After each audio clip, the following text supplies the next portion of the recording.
I guess we'll move on to the MVP race in the NBA. I think overall, the way everyone's talking about it, Jokic is number one. But there are two guys, in my opinion, that are kind of like nipping on his heels. So Jokic overall, I'll just go over some of his stats for a little bit of context. He's averaging 26 as of April 10th. He's averaging 26.4 points per game. He's averaging 12.4 rebounds and 9 assists with 1 steal and 1 block. And not only that, and not only probably being the most important person on his team based on those statistics, he's doing it with a field goal percentage of 58% and a three-point percentage of 34%. These two next guys are nipping on Jokic's heels. Shai, and I think the argument with him is not only does he get it done on both ends of the court, but he's doing it much more efficiently than we've seen any guard do it in a very, very, very long time. So Shai is averaging 30 points per game, 5 rebounds, 6 assists, 2 steals, and a block. And not only is he averaging all those points a game, but he's doing it with 53% from the field and a 37-point three-point percentage. But to me, he did that last season, and they were 40 and 42 or something like that. So I don't love Shai as the MVP. To me, especially over the last 25 games, if there was someone that was going to win the MVP aside from Jokic, I think it's got to be Luka Doncic from on the Mavericks. He's averaging 33.9 points per game, 9 rebounds and 10 assists. He's shooting 38% from 3 and 48% from the field. A lot of people kind of criticize him for just being a total shot jacker, ball dominant, whatever, but his true shooting percentage kind of counteracts everything, all that kind of narrative, and he's shooting 62% as his true shooting percentage. Oh no, and even with this push to the playoffs where I think they might have been like an 8th seed at one point earlier in the season, the past 10 games he's averaging relatively the same points. From 3, he's averaging 46%. He's totally willing his team to the playoffs, and it's kind of crazy. I think my knock on him for MVP is he's not getting it done at both ends of the floor. If you watch Mavericks in large part, you kind of see him, it's kind of like a LeBron James effect where you see him, hands at his side, almost just taking the play off to like save energy for offense or something like that. And if I think Jokic should win MVP, an argument against me saying that would be, what is Jokic? Jokic doesn't play defense. I mean, have you seen the guy run? He runs like he's got bricks on his feet. He's totally uncoordinated. I'm going to dispel that right now with some advanced statistics that I found online, because as someone, I would say I watch the Nuggets, not as like a number one fan, but I do watch a lot of Nuggets games because they're on prime time. Whenever they play good teams, I always watch. And maybe he doesn't necessarily have the defensive traditional statistics, but if you watch him intently, you can see, oh, wait, he's hustling on both ends of the floor. If someone comes in anywhere near him, he is stepping up. He's always putting a hand up. Why do people always call him a poor defensive player? When I look at the advanced statistics per game for Jokic, you can almost make an argument that it should be like all NBA defense. So when you look at the advanced defensive stats, the defensive Raptor, which is calculated by 538, he is second in the league, and that puts him among names like Draymond, Brook Lopez, and Anthony Davis. Brook Lopez, did he win Defensive Player of the Year last year, or he was runner-up or something like that? Yeah, he was up there for it. But so when he's number 2 in the defensive Raptor statistic by 538, and that puts him, and it's not some BS statistic where you can look at an outlier where, okay, he's not a good defender, what he's doing there. Exactly. You look at the other names, and he's number 2 among the 4 traditionally great defensive players. He's number 3 defensive rating in the league, and that's behind Wembanyama and Gobert, who are both up for Defensive Player of the Year. And I filtered, by the way, these statistics by a minimum of 2,000 minutes played per 82 games by a player in the league during the regular season. So I didn't do it in totality. I did put some filters to make sure that we got like the best players with the most amount of minutes without injuries. And he's 4th with that same filter. He's 4th in the league in defensive rebounding. So that points to the hustling I was talking about. He's 6th in deflections this year and 8th in deflections per game.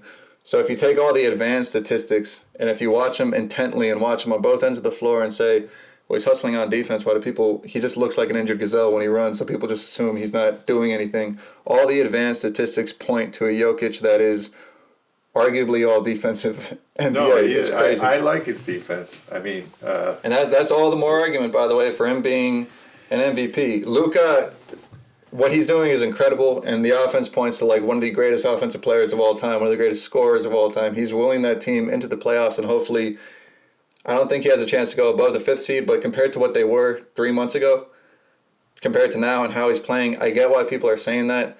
He's not getting it done on both ends of the floor, like I just laid out how Jokic is. No, I agree. I like. I mean, I'm not. I like Jokic's defense. He gets his hands on a lot of balls. Mm-hmm. He's in the right place. A lot of defense around the basket is position, and he's a master at that. So I've never had a problem with his defense. Mm-hmm. Luka, I've never been a huge fan. I mean, I do like a lot of things he does, and I think he'd be an annoying guy to play with because he's one of those shoots and then looks at you funny if you do something wrong.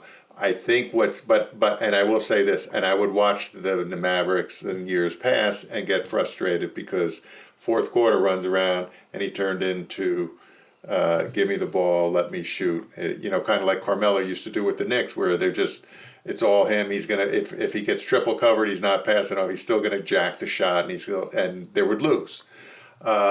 I suspect that what's finally happening. It took a while because it wasn't happening at first with Kyrie, but I haven't watched him during this latest winning streak. Is he's allowing Kyrie, who can really take over a game in the fourth quarter and he will make the shots. Mm-hmm. Luka would miss shots in the fourth quarter because he'd be tired or whatever. Kyrie's making the shot. I suspect Kyrie's more taking over the games in the fourth quarter. I don't know.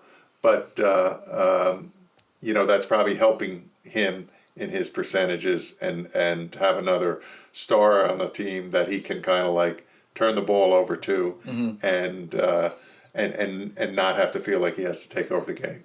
He's not a great defender, but he does do some really magical things on the court. I just don't think he's an MVP because if you're talking about a guy who's taken his team deep consistently and doing everything Mm-hmm. versus a guy who's a pretty good offensive player. You know what I mean? That's what. No, he's not. Okay. To cast he's a pretty good offensive player to the numbers he's putting up. The true shooting percentage. To me, when I say somebody's a pretty good offensive player, he's all time. Kyrie's also a pretty good offensive player. Okay. I see That's old school way of saying like he's good. Yeah. I wouldn't want to cover him. Good.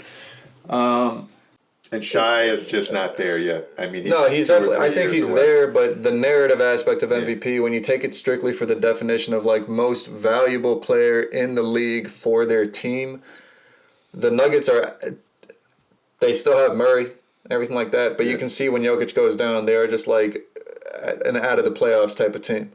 Yeah. Luka, they still have Kyrie and a lot of supporting pieces, but you can argue that the Mavericks weren't the Mavericks they are now until they made those trades at the deadline and drafted Derek Lively last year.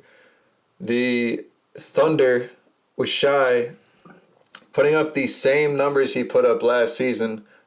He's only an MVP candidate because of the seed of their team. To me, the main reason they're there is who unlocked that offense is Chet. He's still putting up the same. So in terms of the narrative of the definition of what an MVP is, not only does Jokic have all the statistics, not only is he a good defensive player like I laid out, but he's also the most valuable player to his team because they really are not that good without him. The other two, it's a little bit of the opposite. Yeah, no, I have tried to watch. I know a lot of people are excited about Shai, and he is good, and I have watched him a little bit. Mm-hmm. But every time I watch them, not saying I don't notice him, but he doesn't stand out to me as being a particularly great player. Exactly. There's a lot of really good young players on that team, and he's one of them.